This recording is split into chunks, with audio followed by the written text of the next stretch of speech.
My mother called me 3 days before Thanksgiving, not to ask how I was, not to say she missed me, to give me instructions. Your Aunt Helen is hosting this year. Please dress appropriately. Business casual at minimum. And for God's sake, don't talk about your little side hustle. You know how the family feels about that kind of thing. Just try not to embarrass us. I was sitting in my home office looking at my laptop screen showing real-time revenue from my little side hustle. It had just crossed 7 figures for the month. "I'll do my best," I said. My mother didn't catch the edge in my voice. "Good. And maybe arrive a little late? After everyone's settled?" You know how questions can be. I hung up and looked at the framed photo on my desk. Me at 25, broke and desperate, launching my first online course from my studio apartment. 5 years ago. A lifetime ago. I picked up my phone and texted my business partner. "Quick question. What's the most obnoxious car we could rent for 3 days?" She texted back immediately. "Why?" "Family Thanksgiving. Need to make a point." Her response was a link to an exotic car rental place and 3 words. "Go big, sis." That's how I ended up pulling into my Aunt Helen's circular driveway on Thanksgiving Day in a canary yellow Lamborghini Huracan. The engine roared as I came to a stop right in front of the main entrance. Every head on the porch turned. The conversation died. 24 people frozen mid-sentence, staring at the car that cost more than most of their houses. I turned off the engine. The silence was deafening. Then I opened the door and stepped out in a Valentino dress and Louboutin heels, and I smiled at my mother's horrified face. "Hi, Mom. Hope I'm not too late." Let me back up, because this wasn't about a car. This was about 30 years of being the family disappointment, the one they warned each other about, the cautionary tale they told their kids. And if you've ever been the black sheep who actually turned out to be the wolf, you already know this story isn't really about a Lamborghini. It's about the moment they realize they bet on the wrong child.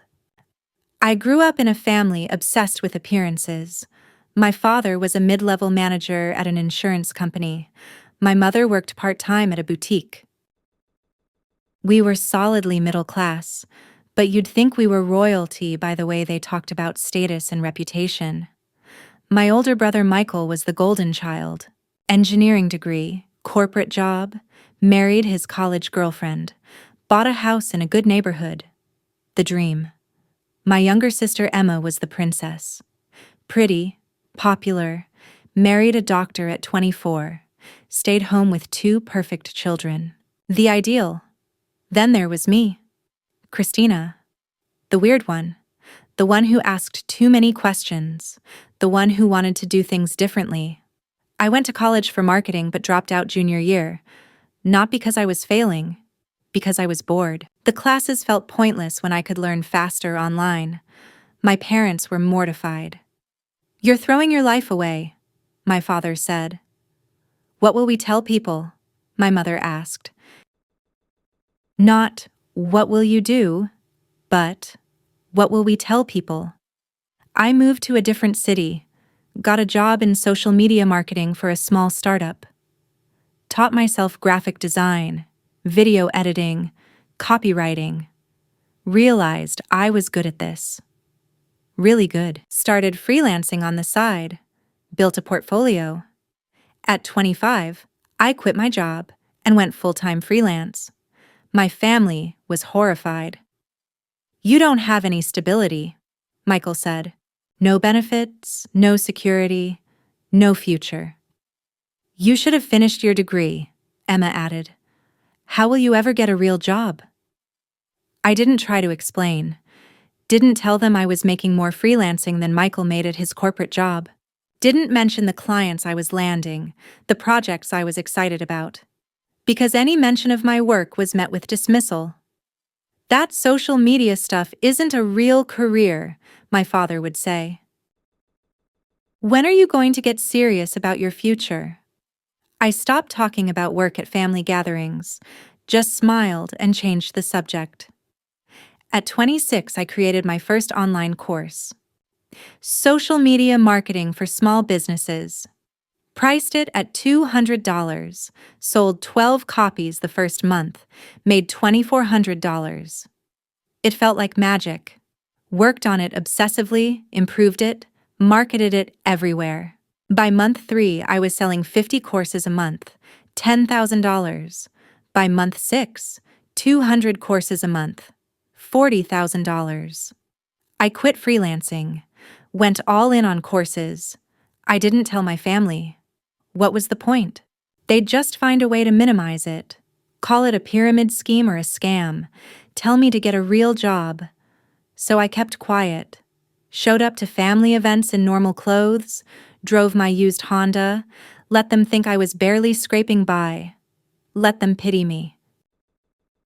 It was easier than fighting.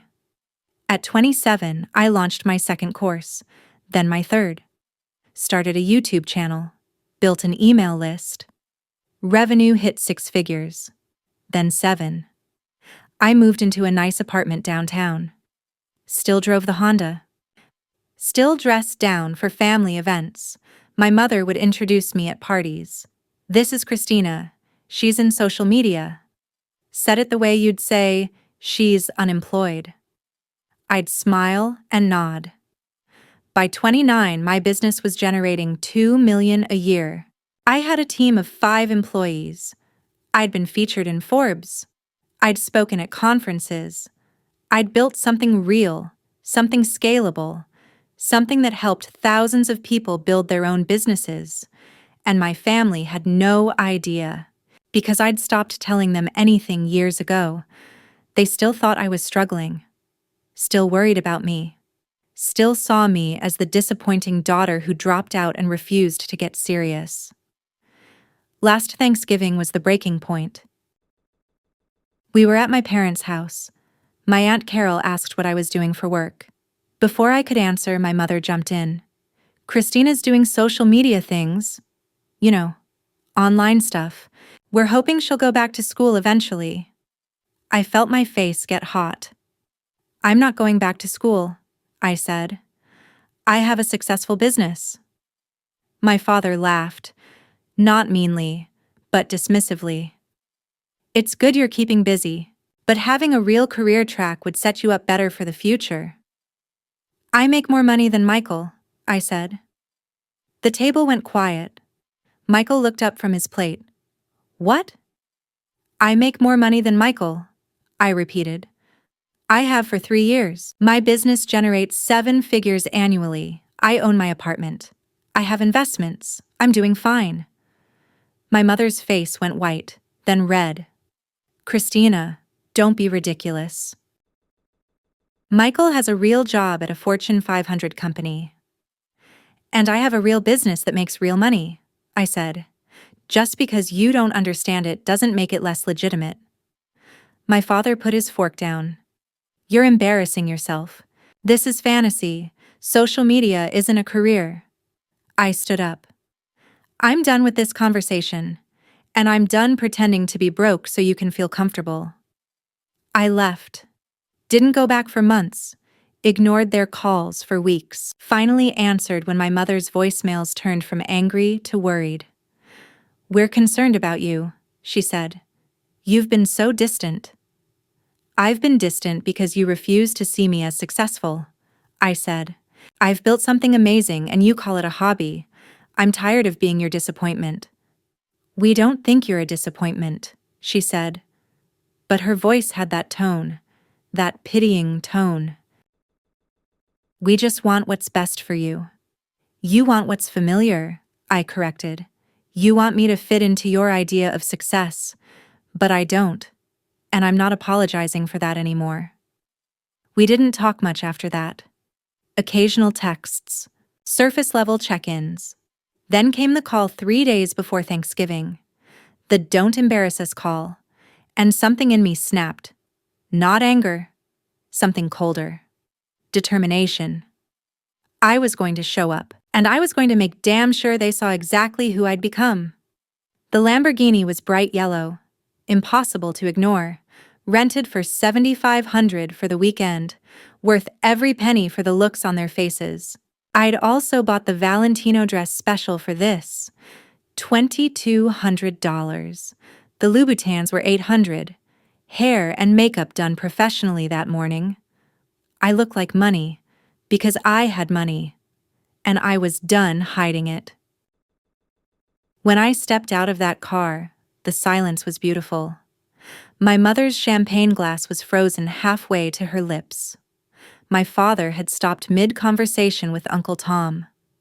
Michael was standing with his wife, both of them staring. Emma looked like she might faint. Aunt Helen, the host, found her voice first. "Christina, is that your car?" "It's a rental," I said, walking up the steps. "Thought I'd treat myself for the holiday. The Porsche is in the shop." I didn't have a Porsche, but they didn't know that. My mother found her voice. "What are you doing?" "Coming to Thanksgiving," I said. "You said don't be late, I'm right on time." I walked past her into the house. Everyone followed like I was the Pied Piper. In the living room, I set my purse down on the marble coffee table. Hermes. Another thing I'd bought specifically for today. "Christina," my father said. His voice was strange. "What's going on?"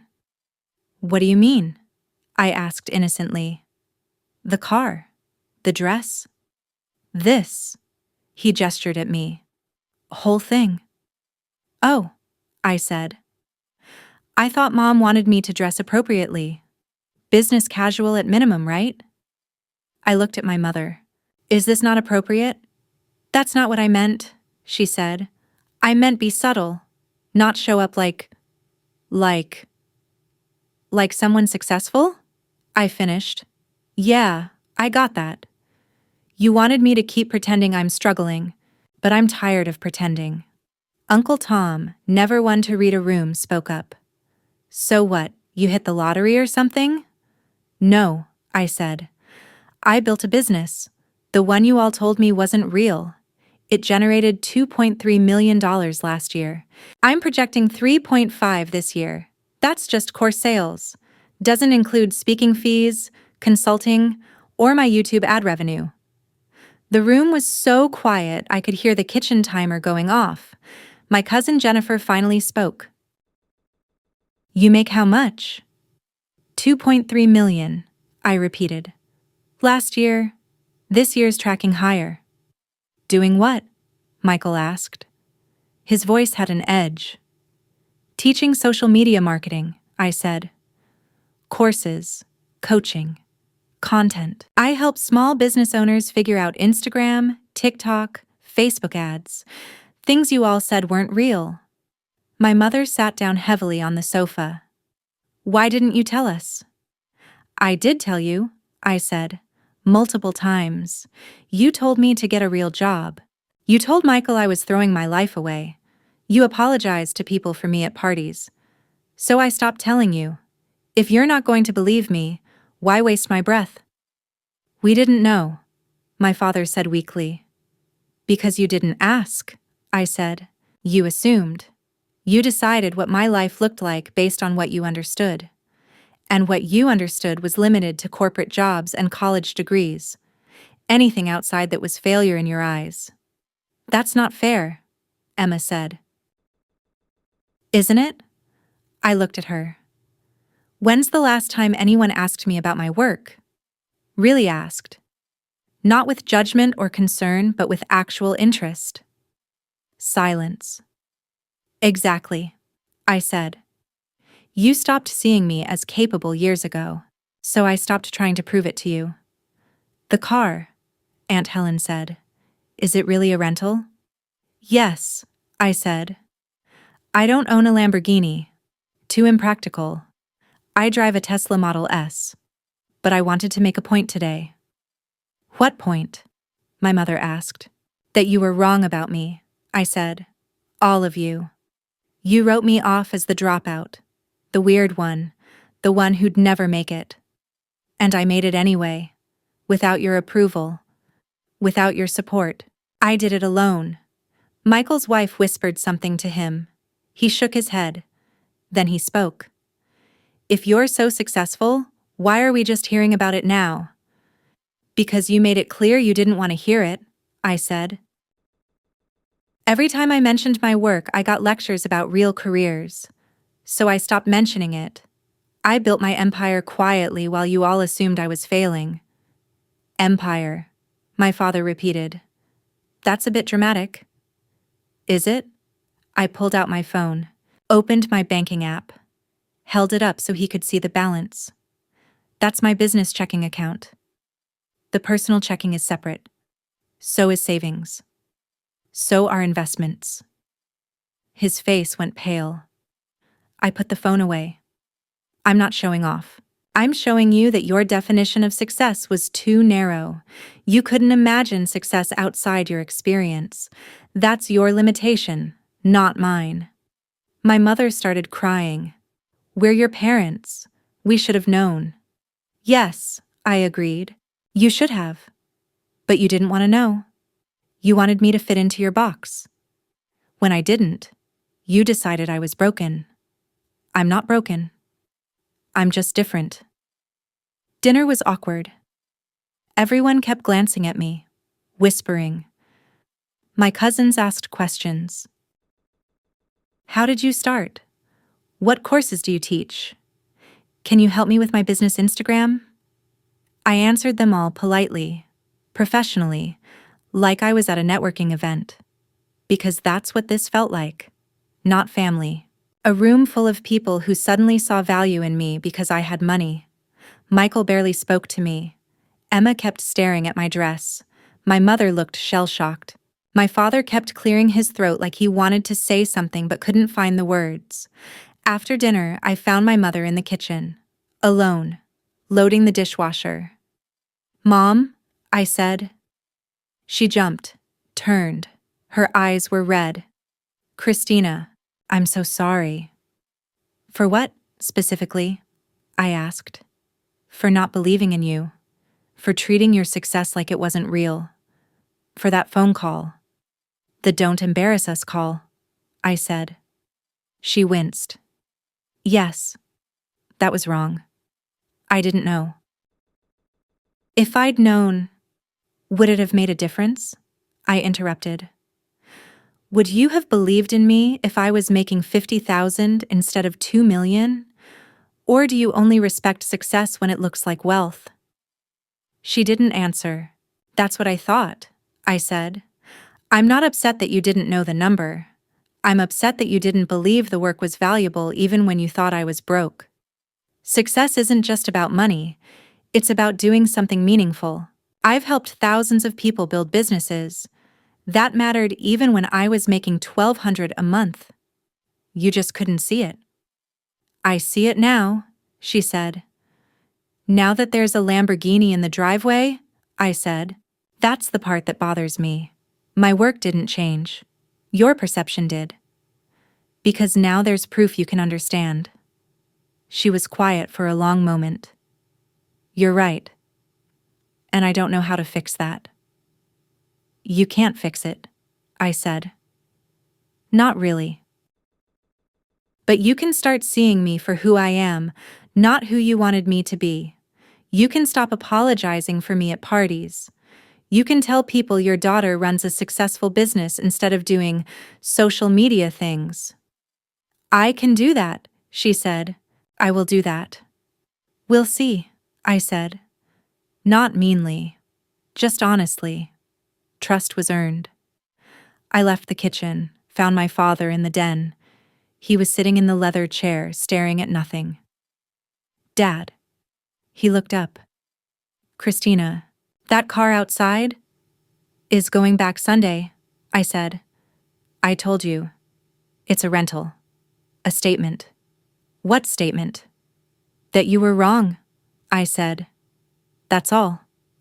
Just wrong. About me. About my potential. About what success looks like. He nodded slowly. I was wrong. I didn't understand what you were building. I still don't. Really. But I can see it's real. It was always real, I said.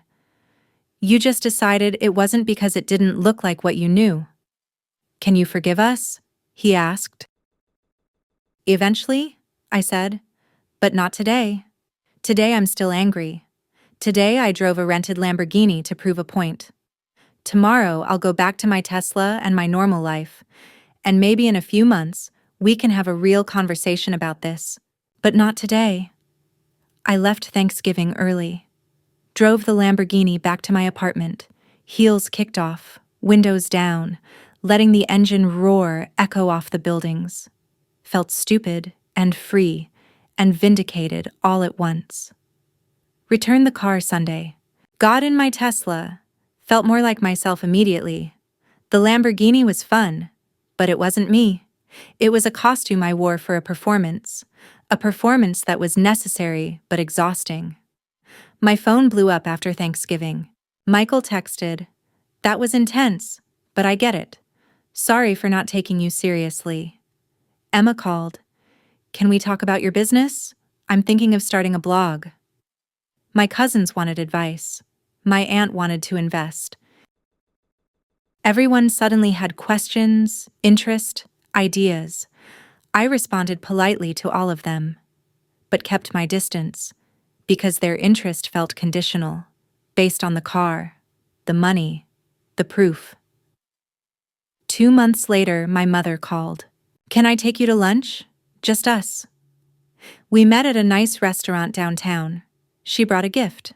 Small, wrapped carefully. "What's this?" I asked. "Open it," she said. Inside was a framed article. My Forbes feature from a year ago. "I never saw this," she said. "You were in Forbes and I never knew. I Googled you after Thanksgiving. Found your website, your YouTube channel, your courses.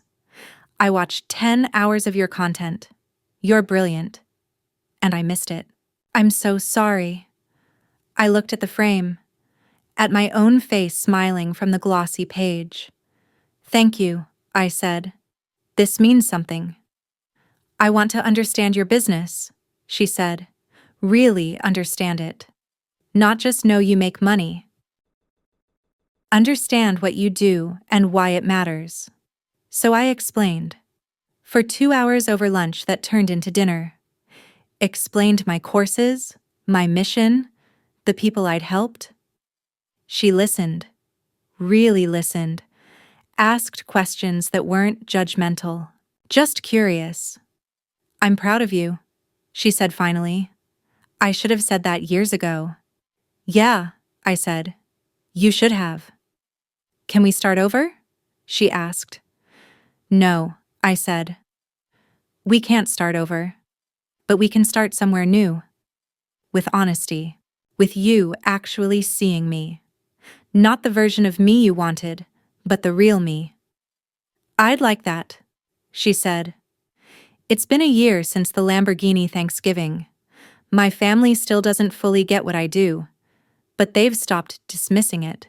My mother tells people I'm an entrepreneur. My father asks about my business metrics. Michael and I had lunch last month. Real conversation, no competition. Just brothers and sisters figuring out adulthood. Emma took one of my courses. Actually finished it. Started her blog. It's doing okay. Are we fixed? No. Families don't fix that easily. But we're better. Honest. I don't hide my success anymore. Don't dress down for family events. Don't pretend to be less than I am. They don't ask me to. That's progress. The Lamborghini is gone. Back to the rental place. Back to being someone else's flashy moment. I'm happy in my Tesla. Happy in my work.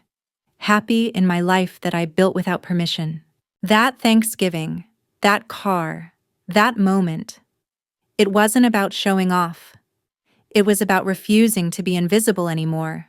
About demanding to be seen as I am, not as they wanted me to be. Sometimes you have to make noise. Sometimes you have to show up in a yellow Lamborghini and shatter their comfortable assumptions. Not because you need their approval, but because they need to learn that their limited vision doesn't define your reality.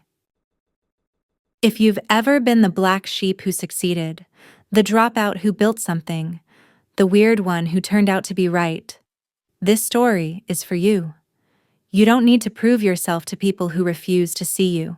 But sometimes, for your own peace of mind, you need to make them look. And then you need to walk away knowing you were always enough, with or without their recognition. Tell me in the comments, have you ever had to prove yourself to family that doubted you? Did you go big like the Lamborghini, or keep quiet? I read every story, and if you want more stories about people who refuse to stay small for other people's comfort, subscribe.